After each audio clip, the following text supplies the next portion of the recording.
Hi! Share ko lang po sa inyo itong video ko na ito na merong 45 seconds at sa loob ng 3 days ay meron na siyang 60k views at nag-earn po ako doon ng $7.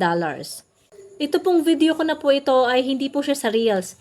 In-upload ko po siya doon sa regular upload lang. Kasi di ba po ang Reels pwede po siya 35 seconds up to 90 seconds. Ngayon po, in-upload ko po siya doon sa regular upload para sa in-stream ads. Yung regular upload, kung paano po tayo nag-upload sa ating Facebook. So, kaya ko naman siya in-upload dito, hindi doon sa Reels. Kasi nga po, naka-landscape siya, hindi siya nakatayo. Dahil po, kapag nag-upload po kasi tayo sa Facebook Reels, mas maganda po is naka-vertical po siya. Kahit po 45 seconds yan at monetize po kayo sa in-stream ads, magkaka-ads po yan. At ito po yung nilalaman ng aking video na yon. Ayan siya. Sa nakalagay dyan, sayang yung cake.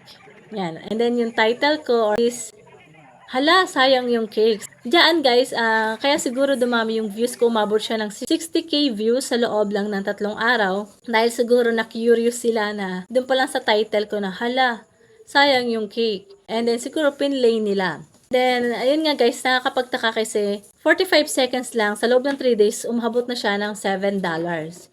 Ibig sabihin lang nun guys, tinapos nila yung video ko, napanood din nila siguro yung aking ads. Kaya siguro malaki yung nakuha ko or na-earn ko dun sa video na yon. Masasuggest ko po sa inyo para po magkaroon po kayo ng ganong views, isgandahan natin yung caption or yung title nitong video natin. So, kahit hindi pa nila i-open itong video na to at nakita naman nilang maganda yung caption or parang maku-curious sila na ano kaya yun? Ano yung nasayang na yun? So, i-click nila. And then, syempre, dapat maganda rin yung video na para naman tapusin nila yung video na yon. Update ko rin po kayo dun sa aking vlog na yon. Ngayon po, umabot na po siya ng $9. At ngayon nga po, 5 days na, umabot na po siya ng 82,000 and then meron na po siyang $12. Compare po sa ibang views ko doon na madami din siya pero hindi ganun kadami yung dollars niya. Siguro nga po, tinapos nila mula umpisa hanggang dulo yung vlog ko. And then, natuwa sila sa video ko na yon. So, yun lang, na-share ko lang po sa inyo para ma-inspire po kayo na gumawa ng mga gantong content. Yun yung mga suggestion ko po sa inyo.